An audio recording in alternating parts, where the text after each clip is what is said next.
Flosstube, it's Jen here, not Cross Jen. I am coming to you on this Wednesday. It's the first day of July, so happy July to you. That's Nino having a squeak. He's quite unsettled today. Nino, come here. Come here. I'll see if he'll come so you can see him. Come here. Nino.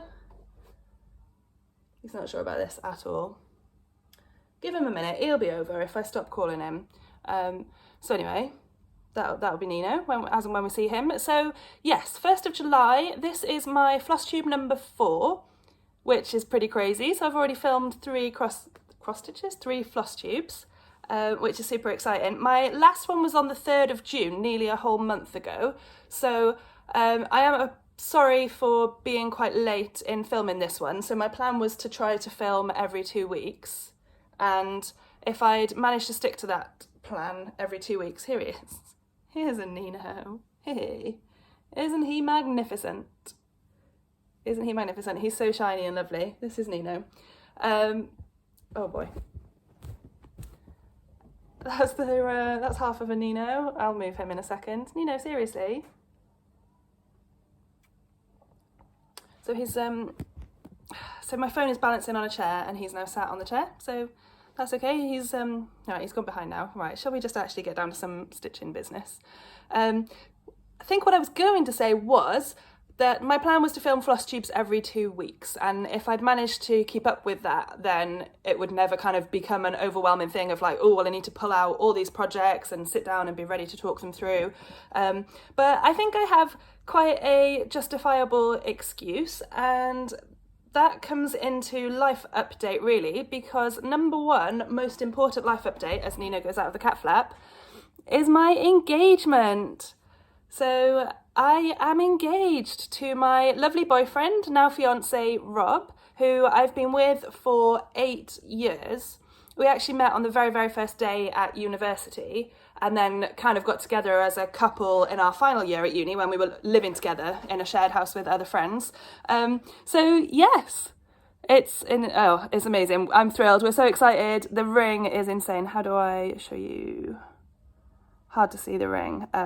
I will insert a couple of pictures so you can see Rob and see how happy we were on that day. So we were actually supposed to be on holiday in the Amalfi Coast in Italy that second week of June. So I had the week off work, and Rob had actually been and bought the ring in March, at the start of March in Bath. He'd gone and bought it and then kept it hidden in the house all that time.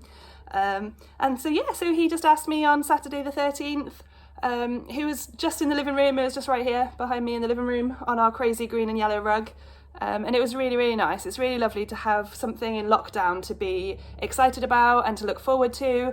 And we've actually pretty much booked the wedding. We've only went to to see one venue. It's about 20 minutes drive from here, from home. It's in Usk in Wales. And yeah, we think that's the one. We've already had 2 meetings with the wedding planner lady, so we're pretty set on that really as the plan. So yes, exciting, really, really exciting. And then also then on the 15th of June, Monday the 15th, was the first week that I worked my first part-time week. So I've asked to take Wednesdays off, so I've dropped down, so that's 80% hours and 80% pay. And so far it's amazing. It just means I only have 2 days of work and then it feels like a little weekend. So today is the Wednesday weekend day and I just love it.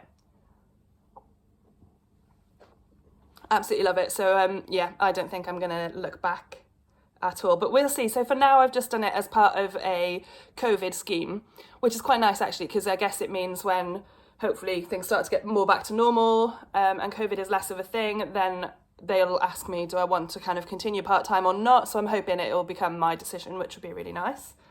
And then the other update is probably in terms of my cats protection, fostering cats and kittens that I do for cats protection for our Gwent branch. And we've had 3 kittens in care with us, and this morning the last 2 of the 3 went to their new home, so that's amazing. So 1 had gone a couple of days ago and then the last 2 have gone today, so I've actually got an empty foster room upstairs and we're going to take a little break of at least a couple of weeks just to kind of get the room deep cleaned and get everything back to normal and enjoy a bit of time where we don't actually have kittens in the room for a while. So that's cat news. So Q&A is my next section. And within Q&A, look at me just like showing off my ring on my coffee cup. I love it. I just actually love it. It's this is pretty cool. I guess I've not really like looked at myself. It's not true actually. On my work calls, I have like the little video in the bottom right corner. So I guess I have kind of seen myself like blinging my ring around, but still, getting used to it. Still a novelty. So I looked at my comments from my last video, from my third video. So thank you to everybody that watched and commented on my video. I had questions from quite a few people. So Nelly asked me a question, how did I start stitching? And the answer to that is kind of a long time ago as a kid. I think my grandma introduced me to stitching just with a little kit. She seems to remember it was a penguin kit. I have no recollection of what I actually stitched, but it would definitely have been when I was at grandma's house that I would have learned how to do it, and she would have shown me how. But then I sort of really dropped out of it, and then during my time when I was at secondary school, at comprehensive school, I remember picking it up again. My boyfriend at the time, his mum and his granny both stitched quite a lot of cross stitching, so seeing them do it kind of got me inspired to get back into it. So that was probably when I was like 15, 16, 17. Then I went to university and didn't really have any time for stitching, and it was only then really after uni when I started work that I really started to pick it back up. And I would say it's only in the last 2 years that I've gone mad with it, to the extent of like stitching every single day and Flosstube and retreats and all that sort of stuff. So I kind of started getting back into it, and I think I just thought, I wonder if there's like online groups for anyone that cross stitches or ways to meet people, because I didn't know anyone in person, I guess, that cross stitched anymore. So yeah, and I've said this before, I've said this somewhere else when explaining, but like, boy, is there a cross stitch community. If I was wondering if there was one, here we are. It's amazing. So yeah, that's how I began. So yeah, I guess a few false starts, but it feels like now I'm into it and I'm fully addicted. So, some people's stitchy bug ups and leaves them from time to time. I don't think that ever happens to me. I always want to be stitching. I then had 2 questions from Nicola, my local stitchy best bud, who is my number 1 Flosstube fan because she comments on every video and always asks me questions. And you'll hear about her later as well in my stitchy kindness little section. So Nicola asked me if I had any more snarky cross stitches planned because I was working on the emotionally constipated one, which again I'll show you in a minute. The answer is no, I don't think I do. I don't think I've bought any more. I don't have any more charts, any more snarky ones. I look at them and I laugh and I love them, but I'm not always sure. I don't know, things like home sweet effing home, that kind of stuff. Like that does make me laugh. That does quite appeal to me. So I'm sure I will in the future, but as of now, I don't have any planned. But I've got a million things that I want to stitch. So yeah. It's not like I'm looking for more things to add to my plans, really. And the other thing I've thought about is the emotionally constipated one. I've stitched it and sent to my lovely pharmacist friend back home. Well, she lives in Porthcawl, but near Bridgend, where I'm from, where my parents live. I sent that one to her. So I sort of do still want to stitch it for myself. It feels like quite a funny thing to put like in the downstairs loo, maybe. We'll see. So yeah, I will. So yes, Nick, I will definitely have some more snarky stitches. And Nick, your second question is there anything that I stitch or that I plan to stitch with a link to a TV show?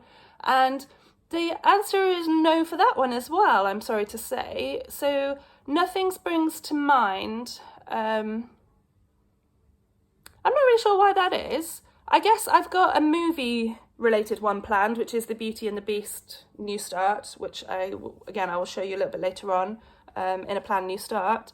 But no, TV shows wise, I've seen samplers for Friends. Rolodex is looking at something about Schitt's Creek, which I've seen on Netflix, but I haven't, like I was, it's popped up, but I haven't actually watched it. So yeah, I mean, there's loads of that fandom type stuff out there. I guess I just haven't strayed into that kind of area just yet. But no doubt I will at some stage. So thanks, Nick, for those 2 questions. And then Melissa asked me, or sort of asked me a question. It was sort of actually a really helpful suggestion. And this was for my Emily's house, which I actually didn't get out of the packet, did I?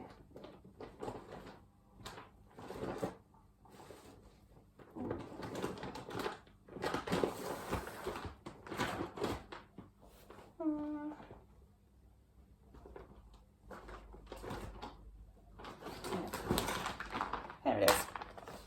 Sorry everybody, as you're just probably having a good look at my bum. That's attractive. That's what you wanted to see on your Flosstube. So Melissa's question / amazingly helpful, interesting comment was about this piece. This is my Emily's house. And on my last video, I was talking about all this lawn stuff down here and the fact that each item on the lawn, so like there's these little animals, the plant, that they kind of blend in. Like here in the middle you can see the second half of the weighing scales, and there is like a first half, but it blends quite a lot into the lawn colour. Hold it in nice and close. So Melissa's suggestion was to try to backstitch around the animals, and oh my gosh, I think I've literally just made a connection in my head, but hang on.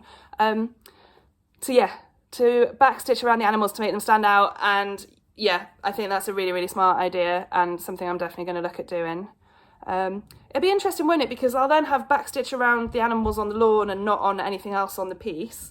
But at this stage, like, they really do blend in. I wasn't quite thinking too smart, I don't think, when I chose the colours. Basically, I started this just because I saw it on Lindy Stitch's Flosstube and had to start it. So I pulled what I had in my stash floss-wise, and I guess I was a little bit still of a novice at that point, and I hadn't appreciated like putting the colours side by side and working out where things going to be differentiated enough on the fabric. And again, of course, I've said before, I've got the issue with this one that I really wish I'd used a hand dyed or coffee dyed this before I'd started, because it's just a big old expanse of white on the fabric. So yeah, so thank you, Melissa. And your comment made me think of someone that I follow on Instagram, and the account name is Frank Franklin, because this person's cat is called Franklin. And I feel like this could be you. I feel like Melissa and this Frank Franklin account could be one and the same thing. But this Instagram person that I follow has left a square of the green lawn unstitched around each like animal, each thing on the lawn. So that I was going to actually mention as a really good thing to do. And I do kind of think you might both be the same people, you know. So let me know if you are. And once I get off filming this as well, I'm going to have a look on my Instagram and work out if Frank Franklin is Melissa. Okay. That takes me to the end of my questions. Let me have a slurp of my coffee. By slurp, I mean silent. Super silent slurping.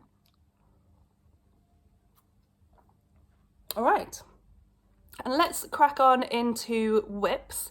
Although actually I'll take a quick segue here to just tell you that this funny, like, you're wondering what on earth that is that you can see on the side of my screen here. This is our airbed. It's a king size airbed, so that's it, like standing on end, leaning up against the bookshelf and the fish tank over there beside me. And the idea for this was a friend of ours was decorating their bedroom, so put the airbed on the floor in the living room, and her boyfriend had to sleep on the floor for a couple of nights, and they said, you know, it's quite fun, like having a little sleepover in the living room. And I thought we should definitely do that too. So we haven't actually slept down here. I guess that's because we've got the 2 cats coming in and out and making a racket. But we use the airbed and we sort of watch films and stuff. It's been really fun. So I recommend that, guys, as a top little lockdown tip if you're starting to get a bit fed up. I mean, I know lots of people with kids putting the tent in the garden and having camping nights and stuff. So, sorry, all that to say, whips.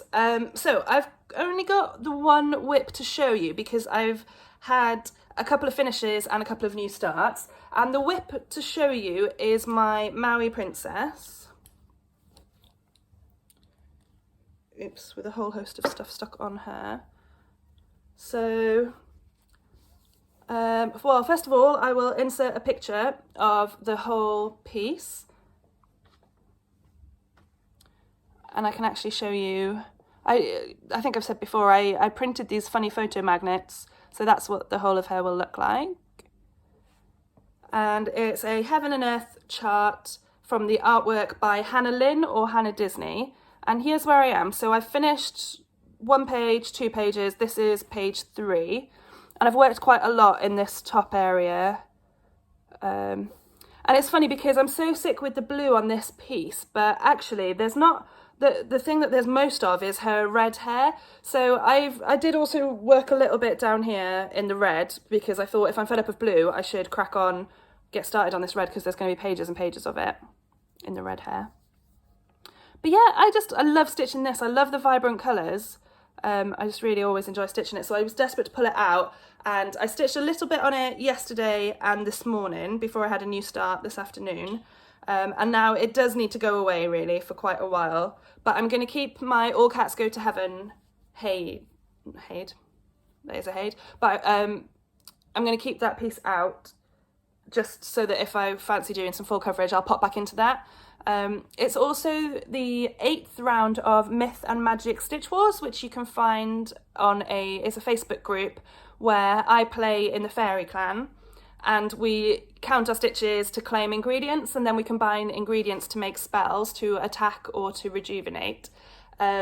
So for that, it's good to have things that are quick stitching, easy stitching, definitely not confetti areas on a Hade. That would not be what you wanted to stitch when you're trying to get as many stitches done as possible.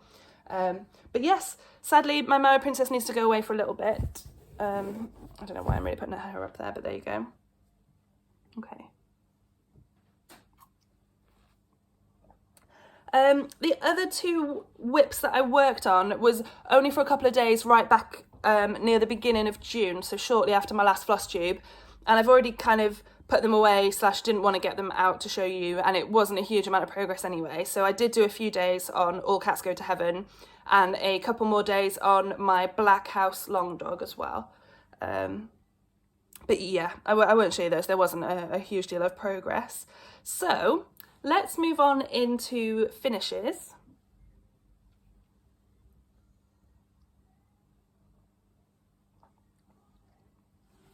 So within finishes, as I've mentioned, I finished the Emotionally Constipated chart and I FFO'd it, I put it into a frame. It didn't have a glass front, even when I bought the frame it didn't have a glass front, so that's fine, so there's no glass in the front of it, so you can like touch straight through and touch the stitch in.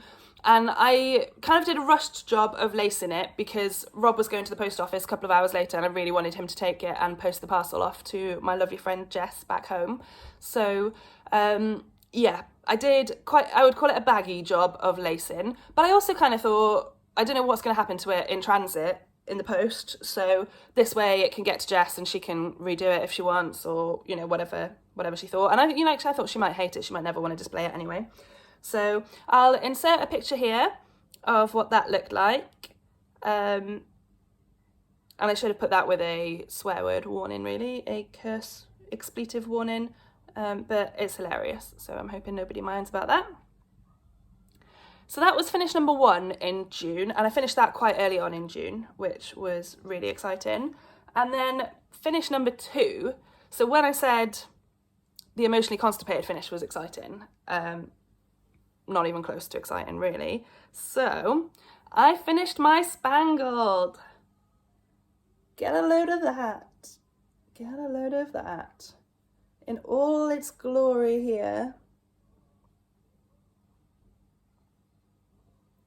Just amazing. Let me kind of bring it in. Ooh, here we go. Scroll up a little bit. So I've put the year 2017, which is the year when Rob and I bought this house. And then it's got a J and an R for Jen and Rob. And it says, home is where your story begins. To which Rob says, well, home isn't where our story began because we met at university, but you know, principles there.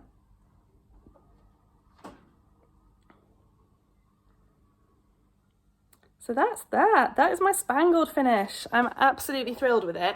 So this was 40,742 total stitches. So that's my biggest finish to date. And I started this at Milton Keynes Retreat in April 2019. So I finished it in a year and 3 months, but as you know, I stitched tons of other stuff at the same time, so it wasn't like it took me that long to just do this one project. Amazing. Absolutely amazing. So I plan to get that one framed and keep that for myself, definitely. So that, I should say, is stitched on 32 count linen from Kate at Sparkly's. It's a 32 count Belfast linen in slightly nutty, so it's got like a very, very, very subtle peachy kind of warm tone to it. And I used all of the called for DMC in that. And I highly recommend it. And I never once got bored of stitching the stars and the border. It's just amazing to stitch. So everybody should stitch a spangled. That's my little gospel. Right, let me have some more of this coffee a second. And we'll move on to new starts.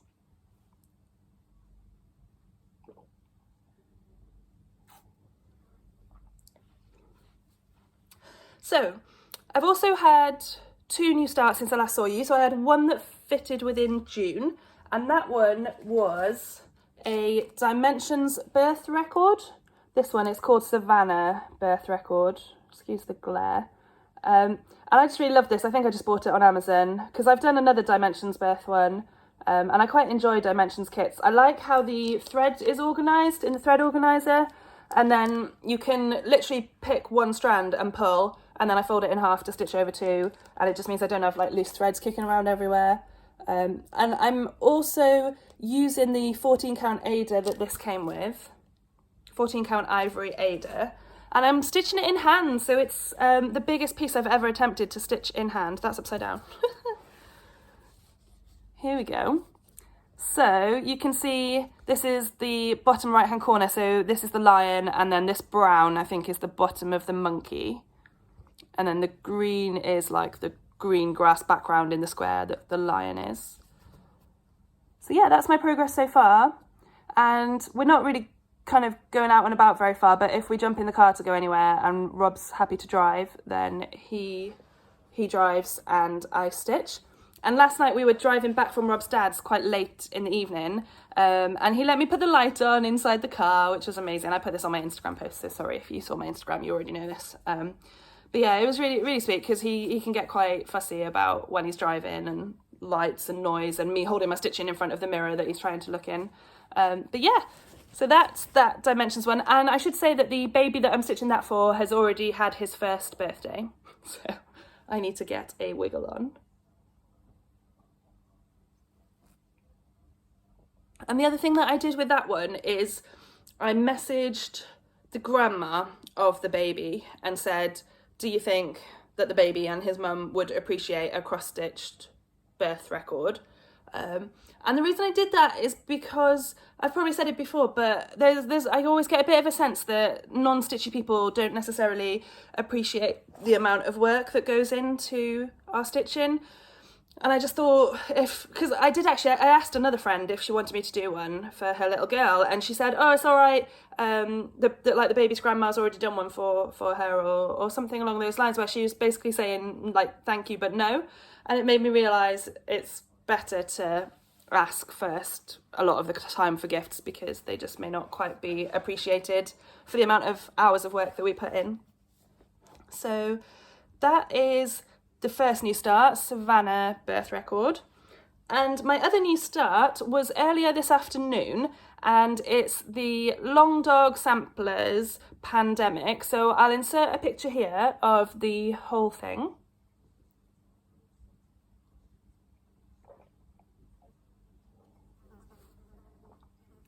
Excuse me. That's me guzzling my coffee whilst I'm showing you a picture, so we'll see how long I put that picture on for to cover up me slurping my coffee. And I'm stitching this on 28 count Rum and Raisin fabric by KLT Charting. So it's a 28 count even weave in these lovely neutral brownie colours. It's my favourite fabric that Kim does. And I'm stitching it over 1, teeny tiny crosses. So I've never gone smaller than 25 count, which is what I stitch my heights on. So this is even smaller than those. And I don't have any easy count gridding on here.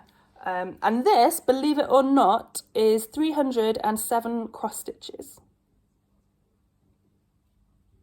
I don't know if you believe me with that, because I probably wouldn't. But yeah, I smashed out 307 stitches in about an hour and a half this afternoon when I was on a video call with 3 other lovely ladies who we all started it at the same time. So those were Charlotte, the woolly hatted stitcher, Lou, who is Angelic Minxie Moo Stitches, and Nadine from Nad's X Stitch. I think she's Nad's X Stitch. I'm pretty sure she's Nad's X Stitch. You'll find her. She's everywhere. So we started this one together. So as you might remember, Charlotte and Lou and I started Black House together the month before. Well, it was at the very end of May, actually. It was meant to be 1st of June start, but we started it on the 31st of May. So I think we'd all kind of talked about starting this one together as well. And then Nadine was wanting to join in as well, which is amazing. And we're super happy to have her join in with us as well. And then I don't have to get bored just hearing from Charlotte and Lou. I'm joking, those guys are amazing. So yeah, this is my pandemic start, and I'm going to stitch it. Oh, can I grab the thing? Hang on a second. So I'm stitching it on the neutral rum and raisin. The black is DMC 310, and I'm going to use the most beautiful variegated red, which is this. It's DMC 115, and it's got a lovely red and then some deeper red tones going through. I'm kind of holding this like a bit of a crazy person, aren't I? But yeah, so anyway, it's beautiful. You can Google it and look up DMC 115, and it's absolutely stunning. So I'm going to kind of use that in parts of it. But yeah, for things like the long borders, which is, this just goes like all the way along. So if this is 100 stitches, I think it's like 459 across and even longer down. So yeah, I'm quite happy just kind of speeding along with DMC 310 for that. But then I can use the variegated red for accents. So that was my second new start for the 1st of July today. So that's pandemic. So now we'll move on to Stitchy Kindness.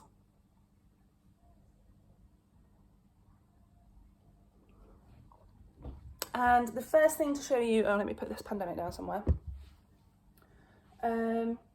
So within Stitchy Kindness, Nick, my friend Stitchy, local friend Nick again, she has very kindly given me a bead and thread pack for, it's a Teresa Wenster Dragon. I'll insert a picture. It's called Futurecast. You know what I'll do? I'll insert Nick's stitching, actually, Nick's finished piece. That'd be cool. And then Nicola's on Flosstube.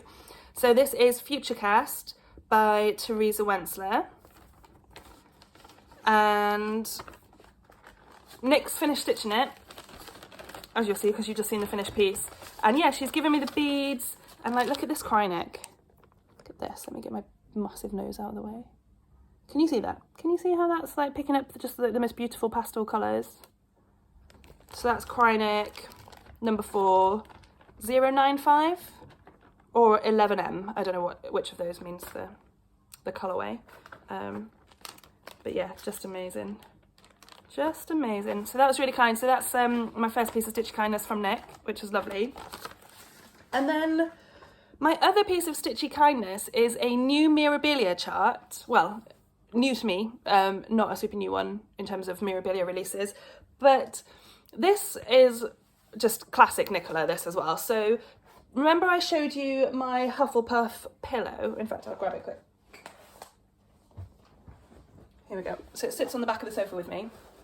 So this is my Hufflepuff cushion pillow that I finished the stitching. It's the pattern is from Aurora CS on Etsy, and Nicola bought it for me, I think, for my birthday last year, along with this 14 count yellow Ada. So then I finished stitching it, and then Nicola took it off to her mum, who finished it into a cushion cover for me with this amazing Hufflepuff fabric, which I just absolutely love. It's my precious, this cushion, I love it.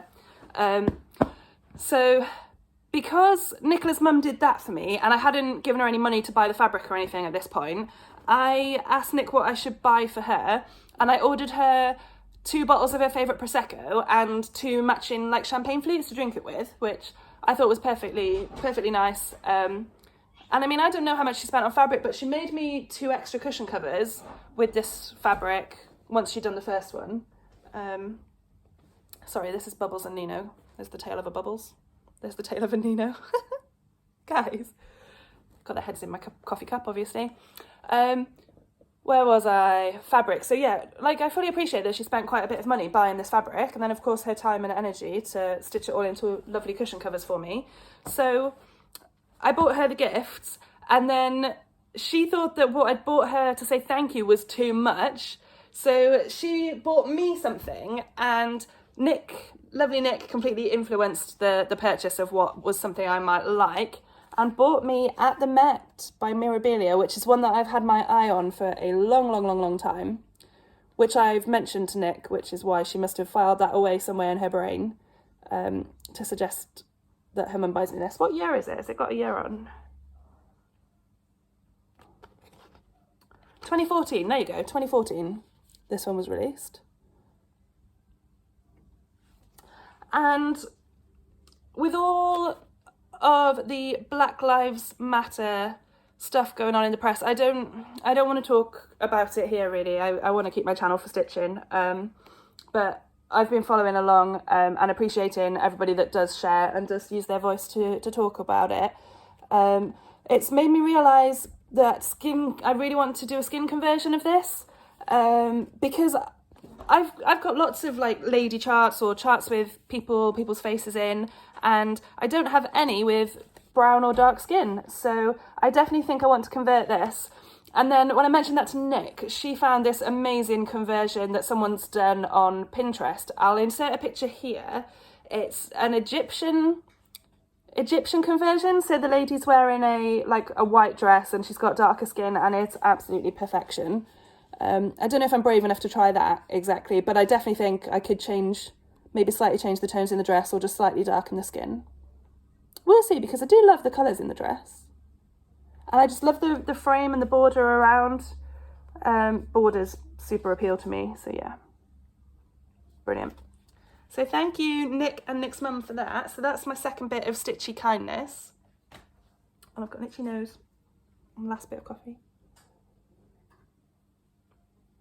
It literally does have a cat hair in the bottom of it. That's nice. Super nice. Quickly on to haul. I've just got one thing to show within haul, which I purchased for myself, which is another Mirabilia. This is Princess Big Skirt, who is actually called Princess Eliana. Isn't she amazing? You can see, I'm just going to scratch my nose behind the chart for a second. You can see why we call her Princess Big Skirt. I'm pretty sure I stole that name from Natalie when we were on the virtual Milton Keynes retreat back at the end of April. I heard Natalie call her Big Skirt, or Princess Big Skirt, or just Big Skirt for short, and I thought I wanted to definitely get in on that, so that's what I call her, Princess Big Skirt. And I ordered her from Kate at Sparkly's, and I actually just emailed her or messaged her and said, can I please have the chart for Big Skirt, for Princess Big Skirt? And she knew exactly what I meant, and she was like, yep, perfect. So that's great. So that's the chart, and I've actually got, I showed you last time actually, a pale purple fabric from Jodery, which it's a hand dyed, so it's got subtle mottling. I think that would be perfect to go. It will be quite close to the called for fabric for that, which I think would be really nice. So that's Big Skirt. That's the only thing I think I've bought. I have asked Serena at Hawkins Hobbies to get the embellishment pack for me for Big Skirt, but that's not come in yet because she's waiting on stock from America, I believe. So I'm not kind of counting that as an expense for June, since I haven't had to pay for that yet. And I've also got Kim at KLT Charting is making me some thread packs for some full coverage pieces that I plan to start. But again, actually no, I have paid for those, but I exclude DMC from my Stitch from Stash budget because I feel like DMC is just completely mandatory, necessary. So I didn't factor that into my Stitch from Stash at all for June. Okay, so let's finish off with plans.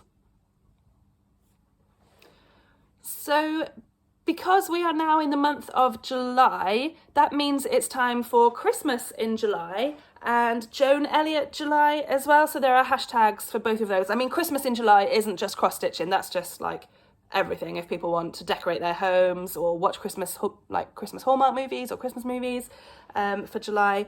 But yeah, I love Christmas. I love everything about Christmas. So I'm pretty excited to do some Christmassy stitching. So the piece that I want to work on quite a bit this month of July is called Partridge in a Pear Tree by Joan Elliott. So it works for Joan Elliott July as well. I'm showing you a picture here. I'll still get my fabric folded up a little bit. And this is where I'm starting from. So this is exactly kind of where you would have seen it in my whip parade in my first video.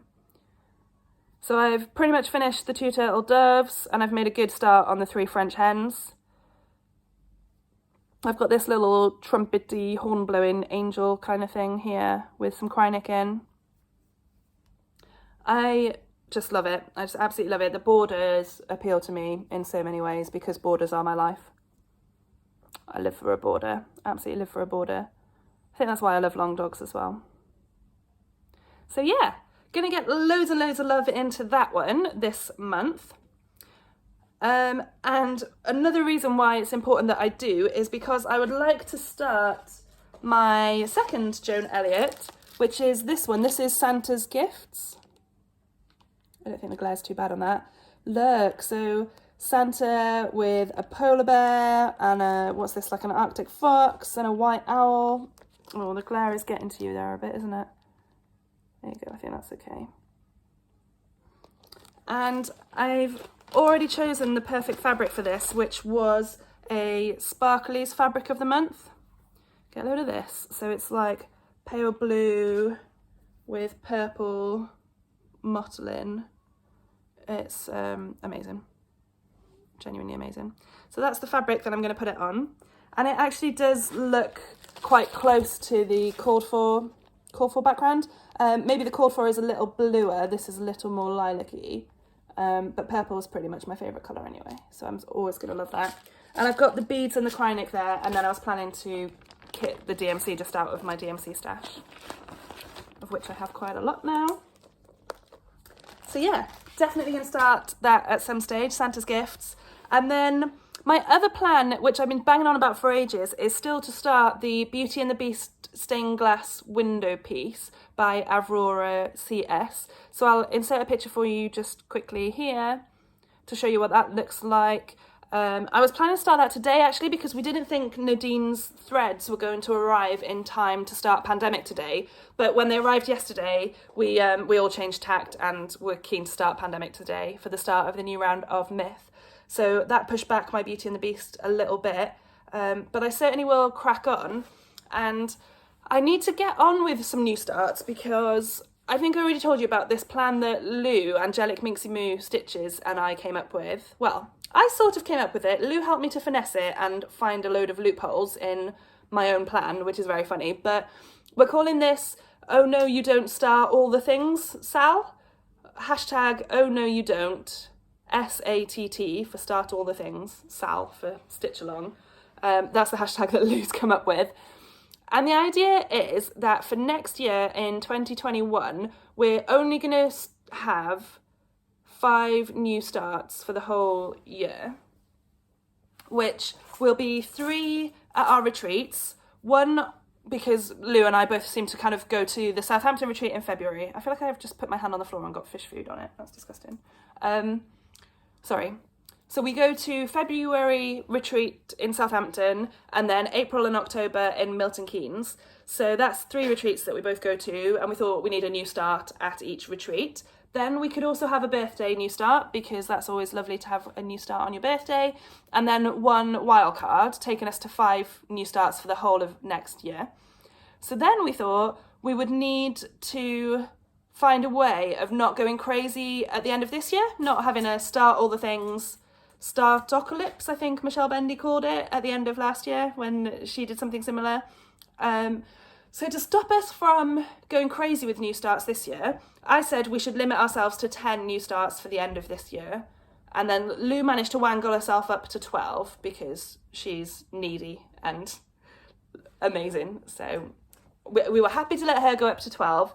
And then we then thought, within the 12 for Lou or 10 for me, if we can finish 2 of those, of the new starts that is in that list, then we could earn ourselves 1 bonus new start again. Which is then making me just get a bit thoughtful in my mind about using smaller pieces for the 10 new starts so that I can finish them quicker and then use the bonus replacement one to start something bigger. So yeah, lots of planning and scheming and deviousness going on, I would say. Not that you can possibly be devious about cross stitch, but it's really good fun actually. It's really good to sharpen the focus a bit on what we're doing, and just to know that we're going to make loads of good progress on our whips next year. Because by then I should have 4 Hades on the go. So, I mean, I should never have to start anything again for like 10 years in that case. So, yeah, that is plans. I will sign out there, and I really will try hard to see you guys in another fortnight. So, thank you so much again if you've stuck with me, if you've been with me. I recommend that you go back and look at my first video if you haven't, because that's the Whip Parade one where you get to see all my projects, although it was also my first one where I'm super nervous and I say even more than I have done in this video, which I'm quite conscious. I've said it quite a lot here as well. So, thank you guys, and my cheesy little sign off is keep stitching.